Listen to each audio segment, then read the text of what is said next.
আসসালামু আলাইকুম, সবাই কেমন আছেন? চলে আসলাম আবার ৩৭ দিনের মাথায় আমার চাষকৃত নতুন জাতের জার্মান 3 ঘাস, সর্বোচ্চ ফলনশীল একটি ঘাস। সার দিছি, সার দেওয়ার 5 দিন পরে আজকে আসলাম।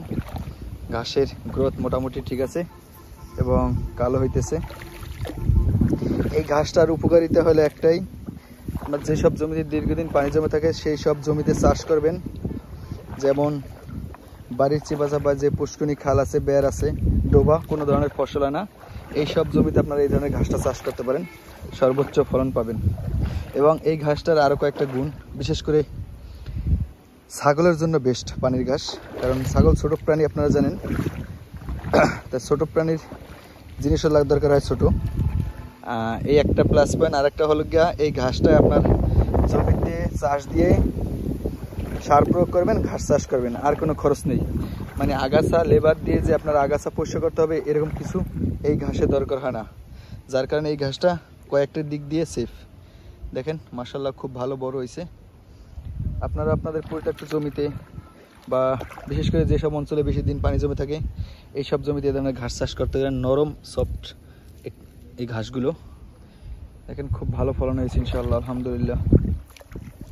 আমি এটা আগাছা পরিষ্কার শুধু চাষ দিছি, জমি চাষ দেওয়ার পরে চাষ করছি। দেখেন এই ঘাসটা থাকে 2টা গিট, 2 গিটের চারা চাষ করছি আর ধান চাষ করছে, একই সাথে চাষ করছি। ধানের চাইতে আমার ঘাস বড় হয়ে গেছে, ধানও চাষ করছি আমি। দেখেন আলহামদুলিল্লাহ খুব ভালো। এখানে 4 একর জমিতে ধান চাষ করা আছে, আর ওইটা আছে নতুন জাতের ঘাস জার্মান 3। এই ধানটা হলো ভুসিহারা ধান, বরিশালা ভাষায় বলে। এগুলো অনেক বড় হয়, যেহেতু আমার খ্যারের প্রয়োজন এর কারণে আর কি এই ধান চাষ করছি। সর্বোচ্চ ফলনশীল একটি ধান এবং হাইব্রিড জাতের ঘাস চাষ করা।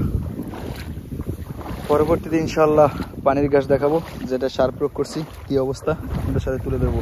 তাই আজকের মতো এখানে বিদায় নিচ্ছি, সবাই ভালো থাকবেন, আল্লাহ হাফেজ।